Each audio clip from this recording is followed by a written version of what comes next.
Well, good morning. I'm Pastor Sheila, the Connections pastor here at Living Hope Church. It's good to be connecting with each other again as we've been able to be more mobile in recent months.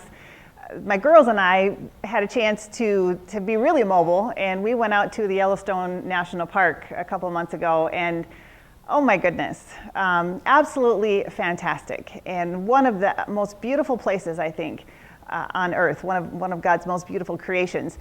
One of the things that we saw, this is the Grand Canyon of the Yellowstone.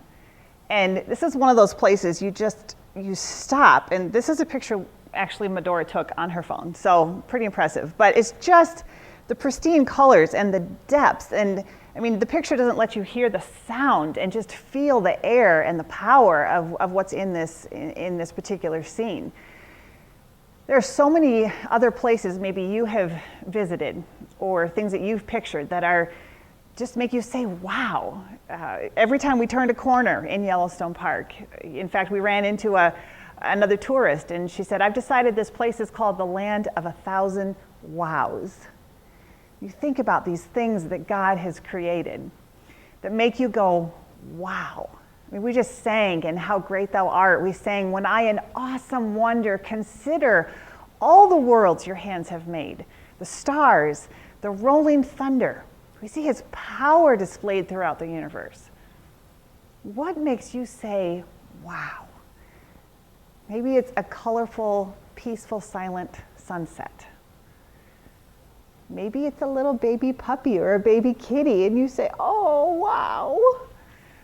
Maybe your mother's smile is a wow for you, no matter what her age or yours. Maybe seeing a child holding their grandparent's hand. These are moments and relationships and people in our lives that God gives us, things that God created. It's a tangible reminder of his greatness, his glory, and his purposes for us within his grand plan.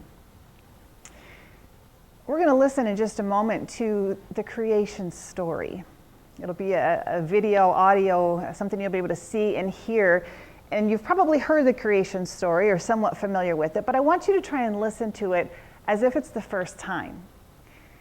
Listen for what you see and hear about the glory of God and his purposes for us in what he created. So take a moment as we watch this together. In the beginning, God created the heaven and the earth.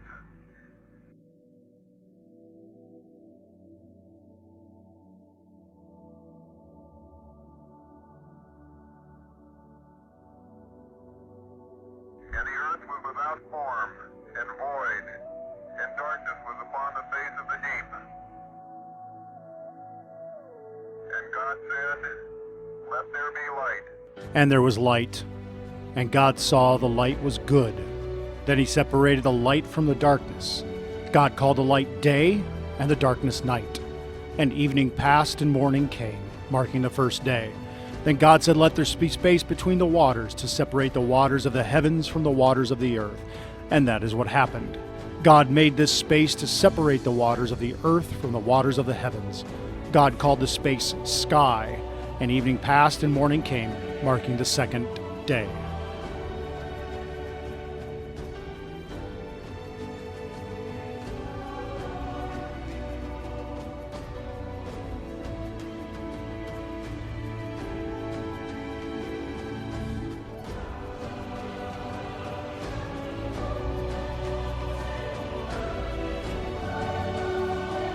Then God said, let the waters beneath the sky flow together into one place, so dry ground may appear. And this is what happened. God called the dry ground land, and the waters seas. And God saw that it was good. Then God said, let the land sprout with vegetation, every sort of seed-bearing plant, and trees that grow seed-bearing fruit. These seeds will then produce the kinds of plants and trees from which they came. And that is what happened. The land produced vegetation, all sorts of seed-bearing plants, and trees with seed-bearing fruits.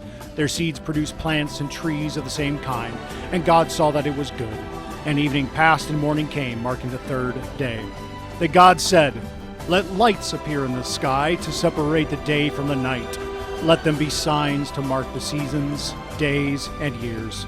Let these lights in the sky shine down on the earth. And that is what happened. God made two great lights, the larger one to govern the day, and the smaller one to govern the night. He also made the stars. God set the lights in the sky to light the earth, to govern the day and night, and to separate the light from the darkness. And God saw that it was good. And evening passed, and morning came, marking the fourth day. Then God said, let the waters swarm with fish and other life. Let the skies be filled with birds of every kind. So God created his great sea creatures, and every living thing that scurries and swarms in the water, and every sort of bird, each producing offspring of the same kind. And God saw that it was good. Then God blessed them, saying, be fruitful and multiply. Let the fish fill the seas. Let the birds multiply on the earth. And evening passed and morning came, marking the fifth day.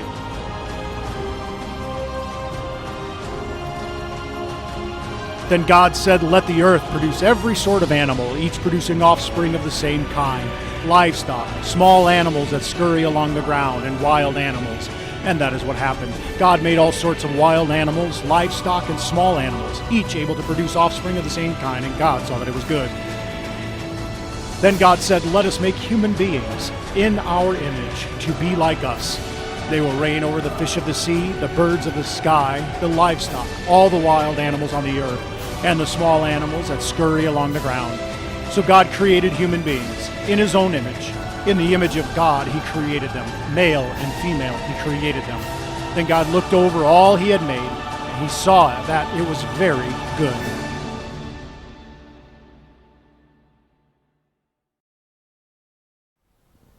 So as you listen to that, all the beautiful, crazy, amazing things that God created, what was your favorite part? Go ahead and tell somebody next to you. Maybe it was one of the flying creatures, or the part of the water, or the sky. What do you think was God's favorite creation?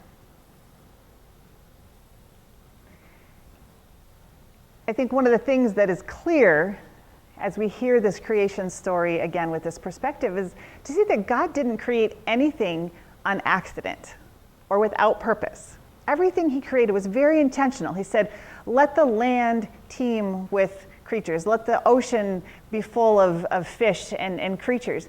He was very intentional about everything that he created. Now, I don't understand why he decided to make creepy crawly things that are in my yard or in my house or that get on my skin. But everything God created was on purpose. Maybe there's some things you're like, I don't understand why God created this. Maybe you don't understand why God created your sister or your brother. Maybe some days you even wonder, why did God create me? Because we all have things about ourselves that we don't necessarily like. But over and over, as we heard the creation story, we hear that God created, he looked and saw that it was good. So we know what God thinks of his work. But then on the day that he made us, see, we're in the creation story on that day that he made man, male and female. We're in that story. And when God made us, he said it was very good. So we, as God's creation, are part of the very good. I'm glad that God made me. I'm glad that he made each one of you. Just look around the room and imagine how different it would be if even one of the people in the room hadn't been created. We all are unique. We all matter. God created each of us differently. He wanted it that way. And because God is a God of purpose and intention, since he created us unique, it must be both good and purposeful. So the main idea I really want to share with you today and for you to catch is this. It's that God created you like no one else, so that you can do the good things that no one else can do. He created you like nobody else because he has good things that he wants you to do that nobody else can do. We see this from Ephesians chapter 2, verse 10. It says that we are God's masterpiece. He has created us anew in Christ Jesus so we can do the good things he planned for us long ago. So the first idea is that God created you like no one else. You are God's masterpiece. A masterpiece can only be created by a master. The definition is a masterpiece. It's a work that's done with extraordinary skill, a supreme intellectual or artistic achievement. So go ahead and just pat yourself on the back, because you are a supreme intellectual or artistic achievement. Whichever you are, I'll let you decide. But a masterpiece. When we think about masterpieces in art and music and sculpture and maybe even in food a little bit, the master chefs, each piece is unique, and it's both beautiful and complex. Now, when we call ourselves a masterpiece, and God says that we're a masterpiece, and that makes us feel pretty special, but you put two masterpieces together in the same family, or the same work office, or the same sports team, and it can get a little complicated because of the differences. For instance, in my family, my daughter Celia, she's an artist, and she gets super excited about art projects. And so when she gets into a project, she pulls out glue guns, scissors, tape, scraps of paper, cardboard, glitter, paint. It's all there. And it sends me into a tailspin because I don't have that gift and interest, but it brings her so much joy to create because that's the way that God made her. She's one of a kind. And whatever it is for you, you are one of a kind.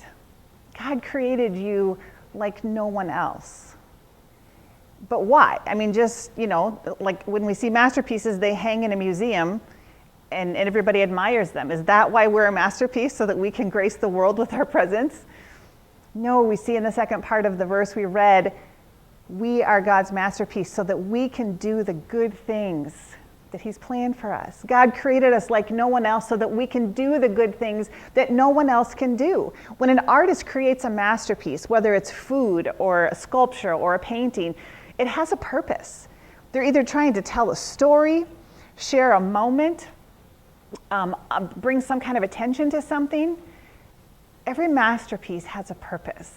And just like those works of art, we as God's masterpiece have a purpose. He created us to do these good things, and he planned this long ago before we were even born.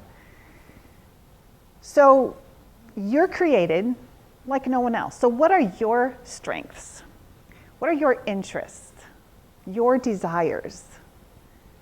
How do you like to help other people? You're going to find that that's different from the people around you. And those differences between us are something that we can value and appreciate. In Philippians chapter 2, we're taught in verse 4, don't look out only for your own interests. Okay, like our interests matter. We're a masterpiece, that matters. But take an interest in others too. We need the insight and the understanding of what other people's interests are, what their abilities, what their desires are.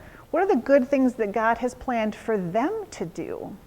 So we're not just worrying and thinking about ourselves, but we appreciate the differences of others, and then we can work together to do the good things God has planned. Now, in the world of psychology, we talk about this in terms of personality. And we recognize that we're all different shapes and sizes and appearances with these different minds and senses. But in general, they've discovered that humankind, we all fall into one of four basic personality types. So years ago, Gary Smalley and John Trent would help children understand these different personality types by giving each personality type an animal to represent it, so it could be easily understood. So I want to share these animal and these personality types with you today because it's something we can all relate to and understand. So look for yourself and try and identify which animal or personality kind of represents you, but then think about the other people. Like, who do you know that is maybe one of the other types? So the first one we're going to look at is a lion. Now, when you think about a lion, we immediately think they're the king of the jungle, right? They are bold and courageous. We might think of the Lion King, and we see them ruling and roaring. They demand respect from the other creatures. So lions are these, in a personality of a lion, these type of people are competitive. They're determined. They like to lead.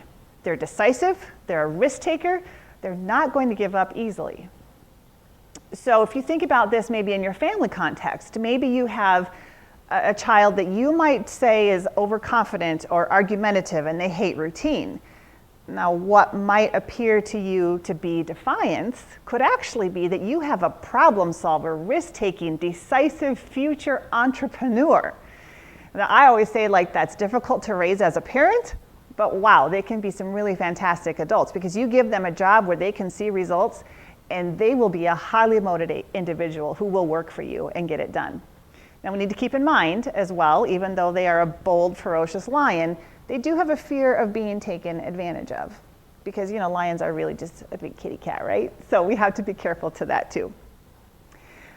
The next personality type we see, we call an otter. Now, in their habitat, otters are super playful. If you've ever been, I've seen them at zoos and they're social and they just love to have fun and splash and play with each other. And when we see this in a personality of a person, we see that they are influencing. They're usually enthusiastic and they love people. They can be persuading. They can get you to see their side in a gentle way. They're trusting of others. They might change their mind quickly because, hey, that's just fun. Let's just try this. So in your family, you know, we're relating this to kids, but you'll see this in adults as well. Maybe someone maybe has the reputation of being the class clown and doesn't take things seriously, and maybe they like don't really appear to be listening, or talk a lot. It might be expressive with their gestures and their facial expressions. If there's someone like that you know, they might be one of the most influencing, loyal people on the block, because these young men and women or older, they have a great desire to see everyone happy. And they want to bring the party to you. So we do need to be careful with otters because if they don't succeed and if they feel rejected, they can shut down. So as much as we want to appreciate the strengths of each of these, we also need to be sensitive as well. Let's take a look next at golden retrievers. Dog is a man's best friend, and the golden retriever is probably one of the best examples of the breeds of dogs. They're a gentle dog. They're not a yippy, like in-your-face kind of dog. When we translate this into a personality, we call the golden retriever type people who are steady. They do enjoy groups. Golden retrievers like to be at our side. They're loyal, people-pleasing. They're patient. You know, like I said, they're not that yippy dog that's going to get in your face. They're kind and respecting. Maybe your child seems to be a pushover or fearful of change, and we see these things as weaknesses or bad things. You know, if they get their feelings hurt easily or are sensitive to criticism. These people tend to be very compliant and help keep the peace. These kiddos are loyal team players who you can depend on to get conflict resolved quickly. I appreciate that. They're patient and they're empathetic in their relationships. And they also will do their best to have everyone get along. For them, and you can kind of see this even in the golden retriever, a loss of security is their biggest fear. So it's important to introduce change early. The last animal that we'll use to talk about the personality type is a beaver. Aww, isn't he cute? Beavers, you know, we hear the term busy as a beaver. Beavers work hard, and we see out in nature when they're building their beaver dams, they're very detailed and very complex and sturdy. So when we look at the personality, someone who has that, we see people who are organized, people who are independent, deep thinkers. They like details and facts, and they're going to be conscientious about those. So maybe you've got a child who kind of lives by the owner's manual. That's their go-to response to satisfy their need for information and detail. Their toys might be aligned and neatly placed on the shelf. Maybe they overanalyze situations, but at the same time keep their feelings to themselves. if you recognize some of those things, you might have the next Albert Einstein living under your roof. These engineer types will be on their game to prove what you say to be true or not to be true. They are anchored in reality through an even-tempered analysis. So we can usually depend on them to not overreact. But if you are going to bring criticism to them, be prepared. They want to know why they did what they did, or they know why they did what they did, but they'll expect a reason if you have a different opinion about that. So when we look at these different animals, we can see differences just in the animals themselves, but when you think about how that translates to personalities in people, we see that these differences are there. But again, we know that when God created you and me, he said that we were very good. He made you like no one else so that you can do the good things that no one else can do. A golden retriever cannot build a beaver dam. So that person who is different from you, it's also true that when God created them, he said they were very good. God created your son or daughter different from you because he has planned good things for them to do that you can't do. God created your coworker different from you because he has planned good things for them to do that you can't do. God created you different from me so that you can do the good things that I can't do. And wow, is that a good thing? So do you see how each of these personality types brings their unique contribution to the world? And whether you apply this to your family, we can apply it to the church setting, your job, your team, your friendships. We can choose to see these differences as a problem because they do create some interesting scenarios, but we can also choose to see them as an opportunity. I mean, what if instead of criticizing and judging the differences we see in others, we see those people as uniquely created by God, created like no one else, so that they can do good things that no one else can do? What if God put them in our lives to do the good things that we can't do? What if God put us in their life to do the good things that they can't do? And what if we were designed to love each other in such a way with our differences so that together we can do more than what we can't do alone? I love that idea, and that's the idea that God has for us. He wants us to appreciate that he created us uniquely and with a purpose to help other people. So, let's give God some credit. He did a very good job when he made you and when he made me. But let's also appreciate the differences that God created in other people. And let's make sure we tell them about it. We want to give hope and encouragement to people. So let's just call those things what they are. People need to hear that. So during this series, we've called it Together Again. We want to encourage you to have conversations about these things that we're talking about over these weeks. Talk about things with your friends and your family and your neighbors. And with today, with this idea today that God created you like no one else so that you can do the good things that no one else can do. If you see a strength in someone or something that they're doing that no one else can do, point that out. Talk about what you appreciate in that person, because it might lead to an opportunity to discover the good things that God has planned. They might not even know that about themselves. On our website, if you go to lhwc.org, go to sermons, look for the past sermons, and under today's date, there's a handout there that will give you an opportunity to put some of this into action in your family setting, or you can do it with a group of people as well. So check that out and see how that goes. But we would love to hear your stories, your struggles, your successes. And if we can offer you hope, and if we can encourage you in your journey with Christ, please reach out to us. Our email is office@lhwc.org. Because we're together again. We're here for you, to help you understand that God has created you like no one else, so that you can do the good things that no one else can do. Have a great week.